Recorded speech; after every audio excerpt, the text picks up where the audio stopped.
हमारे 8 उपरस होते हैं जिनमें से सबसे फर्स्ट और सबसे इम्पॉर्टेंट है गंधक। तो गंधक होता है हमारा सल्फर। इसके सिनोनिम्स जो है वो गंध से रिलेटेड आ जाएंगे, ठीक है। गंधक, गंध, पाषाण, गंधी, रसगंधक, सुगंधिक, गंधिक, गंध, कीटनाशक, कीड़ों का नाश करता है इसलिए कीटनाशक, बली, बली, वसा, गंधमादन, अतिगंध, पूतिगंध, सौगंधिक। इसके अलावा गौरी पुष्प। गौरी पुष्प इसका एक इम्पॉर्टेंट सिनोनिम है। अब इसको गौरी पुष्प क्यों कहते हैं? गौरी मतलब पार्वती और पुष्प मतलब पार्वती का रज। तो गंधक को पार्वती का रज कहते हैं, इसलिए इसे हम गौरी पुष्प कहेंगे। अब इसकी उत्पत्ति कैसे हुई है? रस ग्रंथों में कहा गया कि जब क्षीर सागर के मंथन से अमृत निकला था तो उसके साथ ही इसकी उत्पत्ति हुई थी और देवी पार्वती के रज से इसकी उत्पत्ति बताई गई है।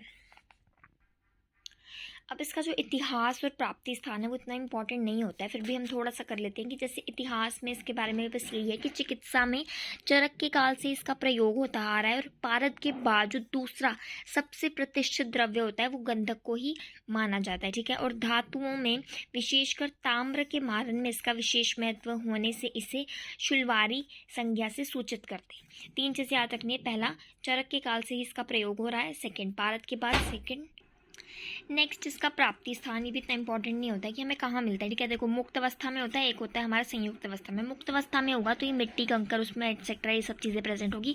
श्वेत द्वीप है एक, कोई वाइट कलर का आइलैंड है, वहाँ पे ये मिलता है। फिर जापान, ईरान, यूरोप और अल्प मात्रा में यहाँ पे मिलता है। फिर बलोचिस्तान में मिलता है। उष्ण जल वाले जितने भी स्रोत हैं वहाँ पे मिलता है। फिर इसके बाद इसके कुछ खनिज आ जाएंगे, यानी कि इसकी ओर्स, स्वर्ण माक्षिक, रौप्य माक्षिक, विमल सस्यक, कासीस, नीलांजन, हड़ताल, मनुशिला, हिंगुल, ठीक है। फिर इसके बाद है गंधक के खनिज से गंधक की प्राप्ति।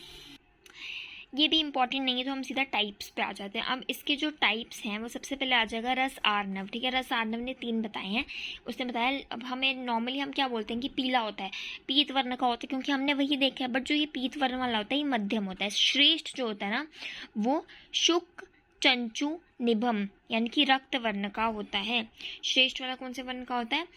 रक्त वर्ण का होता है। मध्यम वाला पीला, और फिर पीले से लाइट कलर कौन सा हुआ? श्वेत। तो श्वेत वाला जो होता है वो अधम होता है। फिर रसेंद्र चूड़ामणि, चूड़ामणि बोला नहीं जी 4 होते हैं, ठीक है। पहले ये आर्णव जो है वो आज के ज़माने का, उसने बोला 3 ही होते हैं।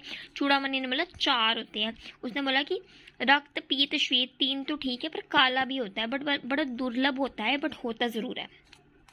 अब इसने बोला कि जो रक्त वाला है वो धातु, वो सबसे बेस्ट है, तो उससे हम धातु बनाएंगे, वो धातु बाद में यूज़ होगा। पीत वाला जो हम नॉर्मली यूज़ करते हैं वो हम बस उससे यूज़ करके रसायन बनाते रहते हैं, इसलिए रसायन कर्म आर्थ।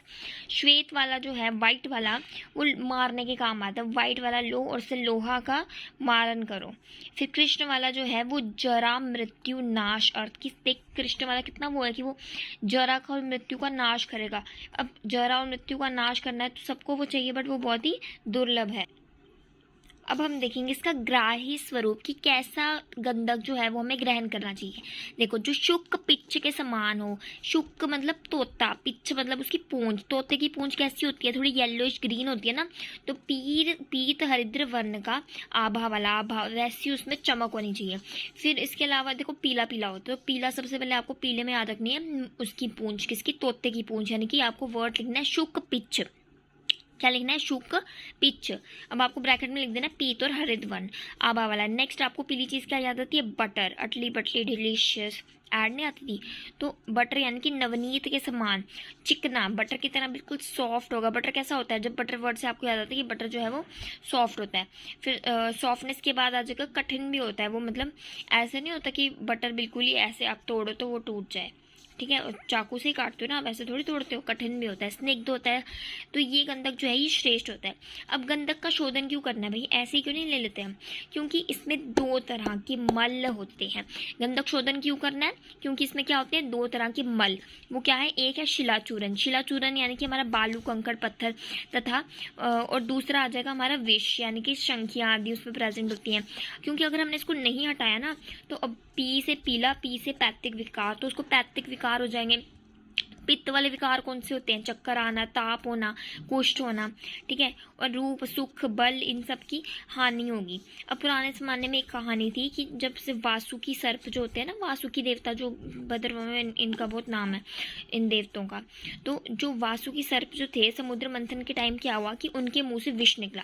अब वो विष था उसकी ज्वाला के संसर्ग से राजा बलि के शरीर से पिघलकर निकली वसा विषयुक्त हो गई।